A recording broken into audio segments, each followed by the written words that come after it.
Masa dulu pas gue SMA, di umur ke-15 atau 16. Di masa SMA gue itu nggak ranking paling satu atau ya 1, 2, 3, 4, 5 itu enggak gitu ya. Gue itu di tengah-tengah kelas gue. Jadi nilai gue itu nggak jelek banget gitu ya, tapi nggak bagus banget. Gue itu rata-rata. Tapi pada saat itu, gue itu lagi suka banget berurusan dengan uang. Jadi gue suka banget cari uang dulu. Ya, gue suka berurusan dengan angka. Segala hal, yang penting itu halal dan legal di Indonesia ini, gue lakuin. Dulu gue itu suka banget ngedesain-desain IG post ya. Jadi gue suka banget jadi desainer gitu ya. Dan gue suka banget jadi vlogger dulu. Pada dasarnya semua yang berhubungan dengan media atau sosial media itu gue kerjakan dulu. Nah sekarang ini yang menarik. Dulu di kepala gue, di pikiran orang tua gue, di pikiran guru-guru gue, yang skill itu bukan gue jadi vlogger atau gue jadi desainer. Yang skill itu kalau nilai matematika gue bagus, nilai bahasa Indonesia gue bagus, nilai dulu pelajaran science ya itu bagus, bukan jadi vlogger yang bagus. Jadi apa yang mereka lakuin dulu? Nilai gue yang pas-pasan gitu ya. Dulu nilai matematika gue pas-pasan, cenderung pas-pasan gitu ya, sama nilai sains gue itu merah.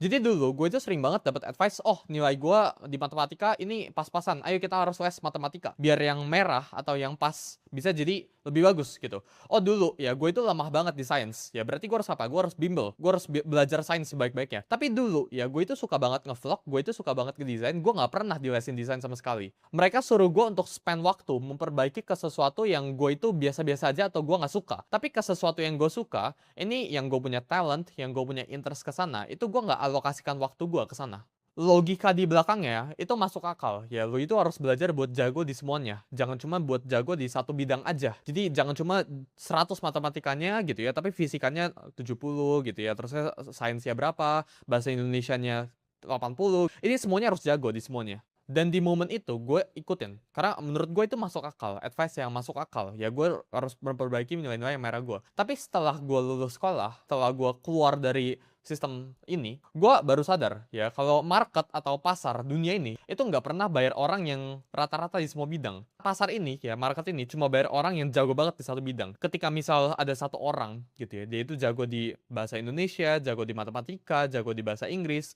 jago di IPA, jago di sejarah, versus ada satu orang dia jago banget di matematika. Ini pasar atau market dunia ini ya itu cuma bayar orang yang jago banget di satu bidang, yang punya yang namanya itu T-shape skill, bukan yang bisa semuanya. Dunia ini hanya bayar orang yang luar biasa, bukan orang yang rata-rata. Kalau lu rata-rata, lu nggak bakalan dapat bagian di dunia ini.